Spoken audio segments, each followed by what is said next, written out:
அன்புக்குரியவர்களே, சங்கீதம் 126 5ஆம் வசனம் இப்படியே வாசிக்கிறோம்.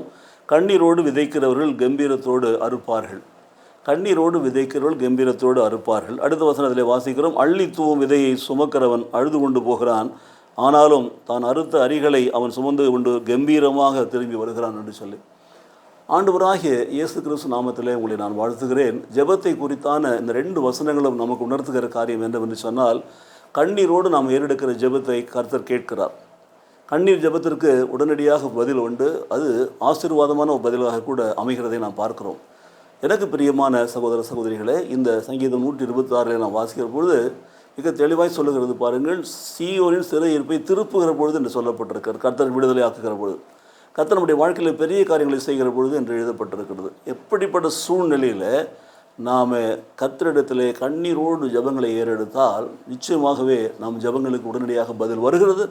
அதோடு மாத்திரமில்லாமல், எப்படி ஒரு விவசாயி விதைக்கிறவன் அழுது கொண்டே அவன் போகிற பொழுது, ஆனால் வருகிற பொழுது அரிகளை தூக்கி வருகிற பொழுது எவ்வளோ கம்பீரமாய் வருகிறான் என்று சொல்லப்பட்ட வசனத்தின்படியாய் கண்ணீரோடு ஜெபிக்கிற நாம் ஒவ்வொருவரும் பதில் பெறுகிற பொழுது கர்த்தர் நம்மை மிக அபிருதமாய் ஆசீர்வதித்து நம்முடைய வாழ்க்கையில் பெரிய காரியங்களை செய்வார். விசுவாசிப்போமா? மாத்திரமல்ல, எசேக்கியா ராஜா காலத்தில் கண்ணீர் ஜெபத்தை கண்டார். ஜெபத்தை கேட்டு அவனுக்கு ஆயுஸ் நாட்களை பெருக பண்ணினார். அந்நாளின் ஜெபத்தை கேட்டார். அவள் ஜெபித்தபடியே அவனுக்கு ஒரு ஆண் குழந்தையை கொடுத்தார். சகரியா எலிசபெத்தினுடைய ஜெபத்தை கேட்டார். அவர்களுக்கு முதிர் வயதில் ஒரு பிள்ளையை கொடுத்தார். ஒவ்வொரு இடத்திலும் கர்த்தருடைய வசனம் சொல்கிறது, உன் வேண்டுதல் கேட்கப்பட்டது என்று சொல்லி. ஆகவே எனக்கு பிரியமான சகோதர சகோதரிகளே, இந்த காலை வேளையில் நாம் கண்ணீரோடு ஜெபிக்க நம்மை அர்ப்பணிப்போமா? எப்பொழுது நாம் ஜெபித்தாலும் கண்ணீரோடு நாம் ஜெபிக்கிற பொழுது, கண்ணீரோடு எவைகளெல்லாம் நாம் கேட்கிறோமோ அவைகளெல்லாம் பெற்றுக்கொண்டோம் என்று விசுவாசிப்போம், பெற்றுக்கொள்வோம், ஆசீர்வதிக்கப்படுவோம். ஜெபிப்போமா? நேசிக்கிற நல்ல பிதாவே, நிறைந்த உள்ளத்தோடு நாங்கள் துதிக்கிறோம், சோதரிக்கிறோம். நாங்கள் ஆண்டவரே கண்ணீர் நிறைந்த ஜெபங்களை ஏறெடுக்க வேண்டும் என்பதை எங்களை உணர்த்தி இருக்கிறீர். உதாரணமாக நீர் சொல்லியிருக்கிற 3 காரியங்களை நாங்கள் அறிந்திருக்கிறோம்.